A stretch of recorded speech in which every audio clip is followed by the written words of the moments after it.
السلام علیکم ورحمۃ اللہ تعالی وبرکاتہ۔ آج جمعہ کا عربی خطبہ نکاح کے عنوان پر دیا جائے گا، جس کا اردو زبان میں ترجمہ کر کے آپ حضرات کی آسانی کے لیے پیش کیا جا رہا ہے۔ آپ حضرات سے گزارش ہے کہ اس پر خاص توجہ دیں اور آگے ضرور شیئر فرمائیں۔ شکریہ۔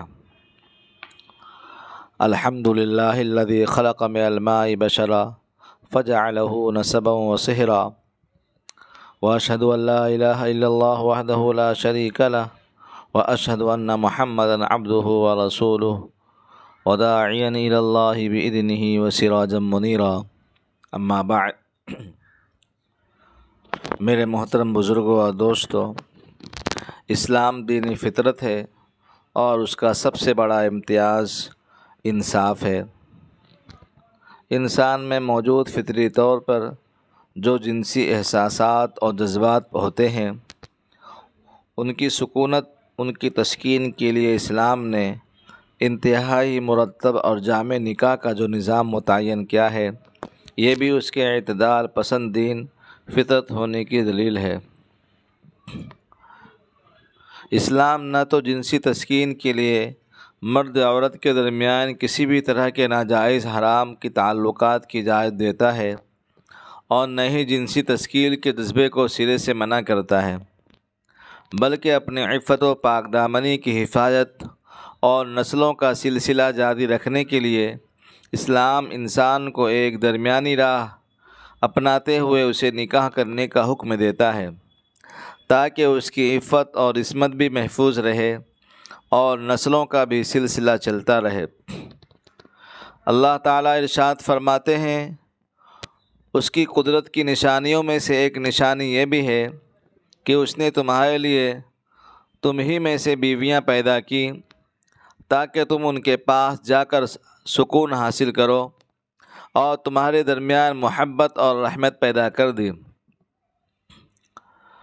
کچھ مذہب والے یہ سمجھتے ہیں کہ نکاح روحانی زندگی کی ترقی میں زبردست رکاوٹ ہے، اس لیے وہ عورتوں سے دور رہ کر زندگی گزارتے ہیں اور اسی میں اپنی آخرت کی کامیابی سمجھتے ہیں۔ حالانکہ اسلام نے اس خیال کو غلط قرار دیا ہے۔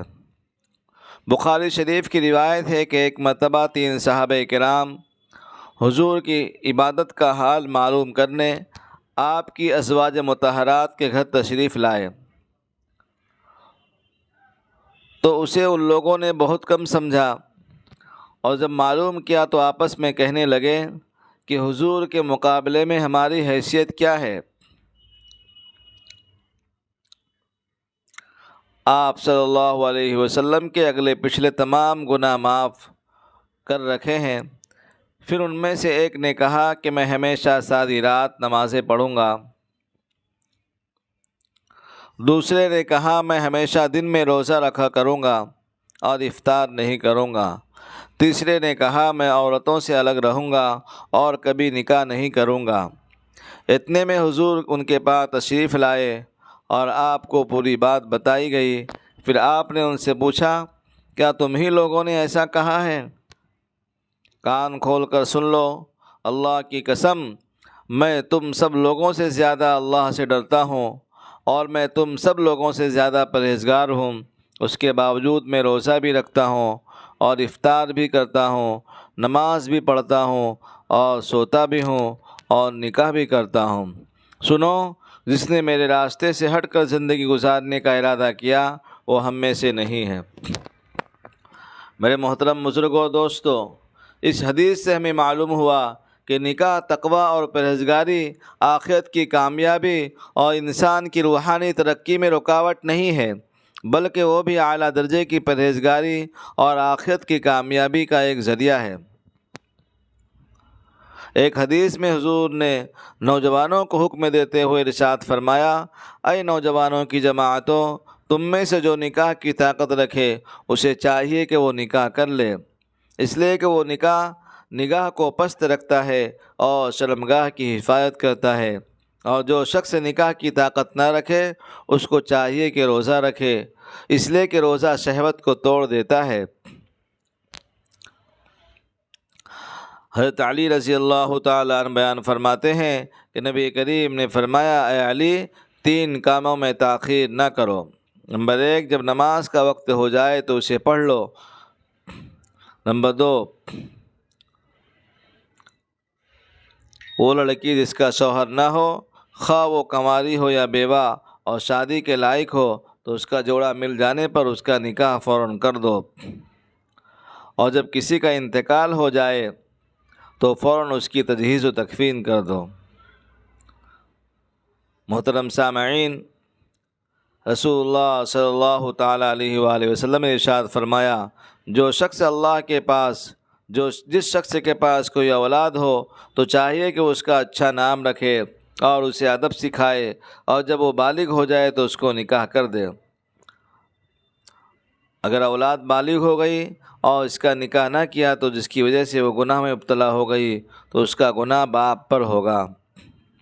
آج جوان لڑکے لڑکیوں کی وقت پر شادی نہ ہونے کی وجہ سے، اور معاشرے میں حرام کھانے کی وجہ سے، اور بے فضول اور لغو و لعب کی مجلسوں میں رہنے کی وجہ سے، اور اسکول کالج کے غلط ماحولوں کی وجہ سے بچے کے اندر بالغ ہونے سے پہلے ہی جوانی کا امنگ اور بلاغت پن ظاہر ہونے لگتا ہے، اور بچے بھی ان تمام خرافات میں اور بدکاریوں میں سیلاب کی طرح امن پڑتے ہیں۔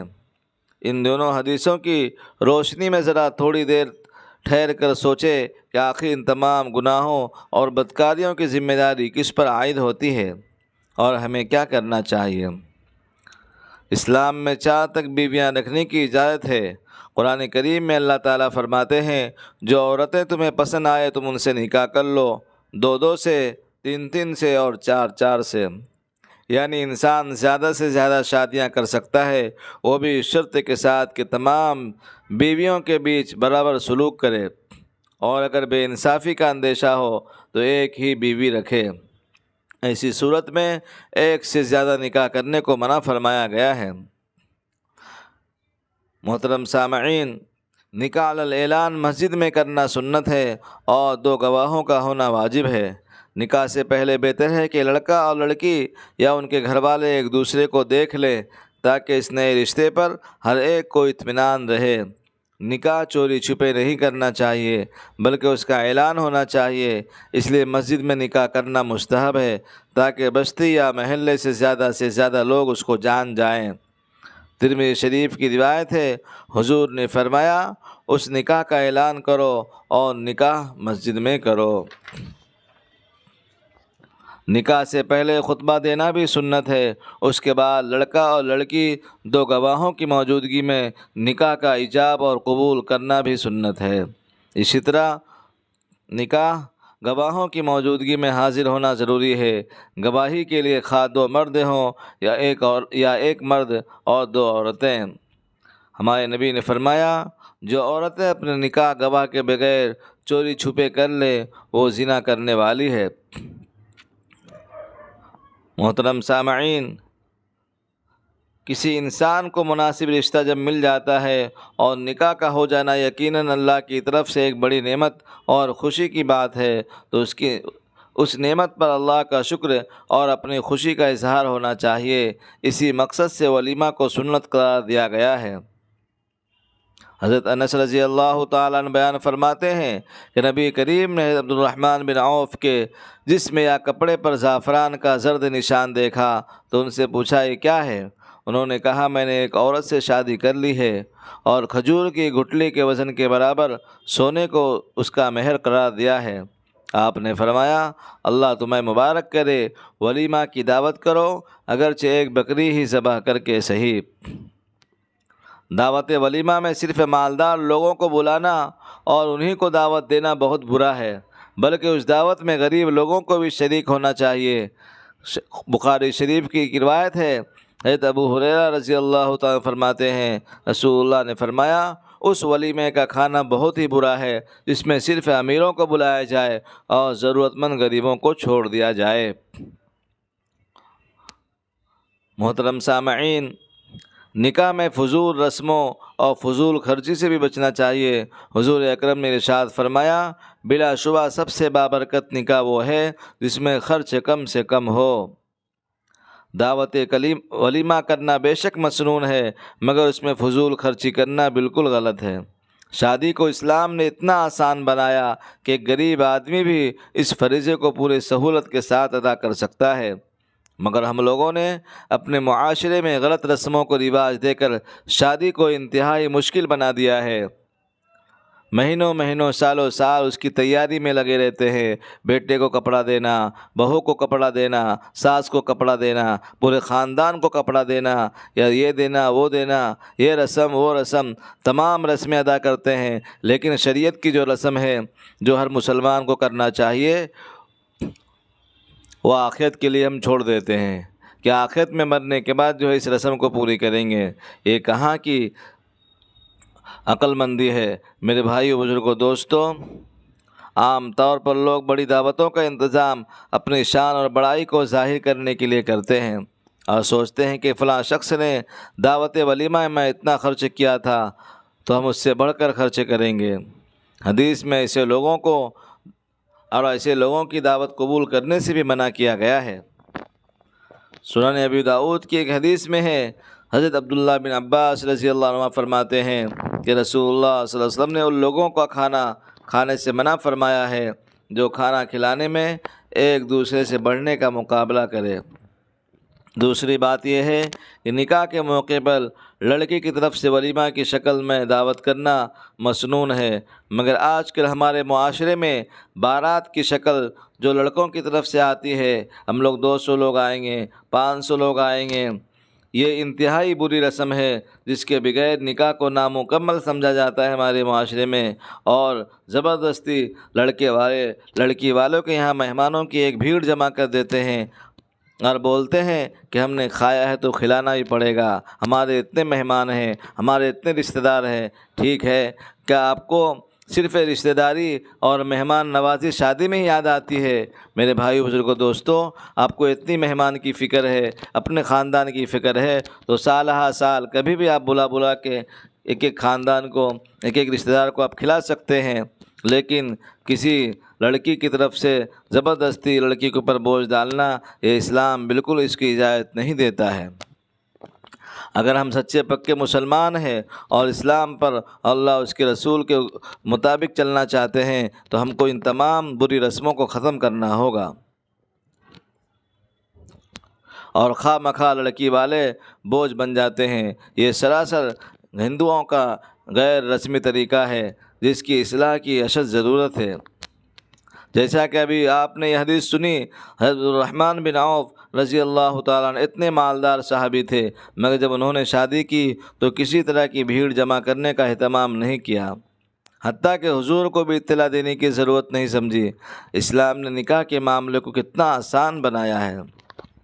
میرے بھائی، بزرگوں، دوستوں، نکاح میں سب سے بدترین رسم جو چل پڑی ہے، جو کہ کافروں کا طریقہ تھا، ہندوستان میں ہندوؤں کے ساتھ میں رہ کر آج مسلمانوں کے اندر بھی تمام ہندوؤں کا طریقہ آتے جا رہا ہے۔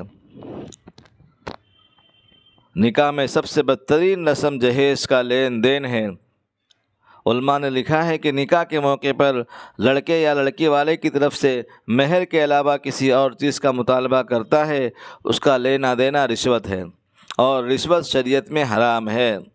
میرے بھائیوں، جہیز ہی وہ لعنت ہے جس کی وجہ سے آج ہمارے معاشرے میں لڑکیوں کو ایک بوجھ سمجھا جانے لگا ہے۔ جہیز کا سامان نہ ہونے کی بنا پر غریب بچوں کی شادی نہیں ہو پا رہی ہے اور سسک کر زندگی گزار رہی ہے۔ لڑکے والے صرف امید ہی نہیں رکھتے بلکہ پوچھتے بھی ہیں کہ جہیز کتنا ملے گا۔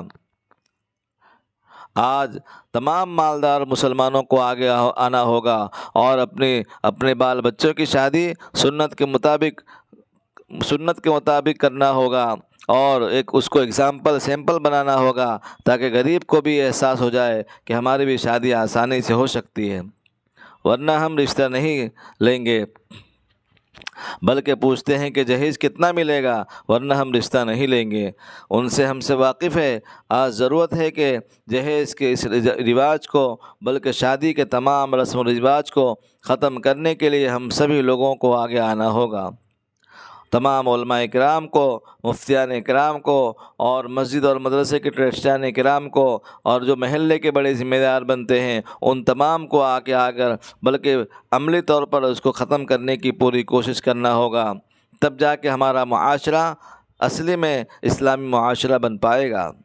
میرے محترم بزرگوں دوستو، اس لیے شادی کے اسلامی طریقے کے رواج دیں جس میں ہر شخص کے لیے آسانی ہی آسانی ہے۔ الغرض نکاح اسلامی طریقے کے مطابق کیا جائے، مناسب رشتہ ملنے کے بعد نکاح میں بالکل تاخیر نہ کی جائے، فضول خرچی اور دوسری رسم و رواج سے بالکل گریز کیا جائے، خاص طور پر جہیز جیسی لعنت سے بچا جائے۔ امید ہے کہ آپ تمام سامعین ناظرین کو یہ باتیں اچھی لگی ہوگی۔ آئیے اب اس حدیث کا اور پورے خطبے کا خلاصہ سن لیتے ہیں۔ آج کے خطبے کا خلاصہ یہ ہے، جس سے ہمیں پہلی بات یہ معلوم ہوئی کہ نکاح فطری خواہش کو پورا کرنے کا آسان راستہ ہے۔ دوسرا سبق ہم کو یہ ملا کہ نکاح روحانی ترقی میں کوئی رکاوٹ نہیں۔ تیسری بات یہ معلوم ہوئی، نکاح نگاہ کو پست یعنی نیچے رکھتا ہے اور شرمگاہ کی حفاظت بھی کرتا ہے۔ چوتھا سبق ہم کو یہ ملا ناظرین، نکاح میں تاخیر لیٹ نہ کی جائے۔ پانچویں بات معلوم ہوئی کہ نکاح میں دیر کرنے کی وجہ سے اولاد گناہ میں مبتلا ہو گئی تو اس کا گناہ اس کے باپ پر ہوگا۔ چھٹی بات یہ معلوم ہوئی کہ اسلام میں 4 تک بیویاں رکھنے کی اجازت ہے۔ ساتواں پیغام یہ ملا کہ نکاح اعلان مسجد میں کرنا سنت ہے اور 2 گواہوں کا ہونا واجب ہے۔ آٹھویں بات یہ معلوم ہوئی کہ ولیمہ کی دعوت بھی سنت ہے۔ نواں سبق ہم کو یہ ملا، نکاح میں فضول رسموں اور فضول خرچی سے بچنے کا اہتمام کرنا ضروری ہے۔ 10ویں نہایت اہم بات یہ معلوم ہوئی کہ نکاح میں سب سے بدترین رسم جہیز کا لین دین ہے، لہذا لڑکی والے کو بھی بچنا چاہیے اور لڑکے والوں کو بھی مانگنے سے بچنا چاہیے۔ لہٰذا آج کے اس خطبے میں نکاح اور اس کے رسم و رواج کے متعلق جو باتیں آپ تمام ناظرین کو بتائی گئی ہے قرآن و حدیث کی روشنی میں، ہم ان کو اپنے سامنے رکھیں اور ہمیشہ ان کے مطابق عمل کرنے کی کوشش کریں۔ آئیے ہم سب مل کر عہد کرتے ہیں کہ انشاءاللہ قرآن و حدیث کے طریقے پر ہم چلنے کی کوشش کریں گے اور امت کے ایک فرد کو بھی چلانے کی کوشش کریں گے۔ آپ حضرات بھی انشاءاللہ کہیں جزاکم اللہ خیرا۔ اللہ ہم سب کو ان کہی سنی باتوں پر عمل کرنے کی اور اس کو پھیلانے کی توفیق عطا فرمائے اور ہماری خدمت کو بارگاہ رب العالمین میں قبول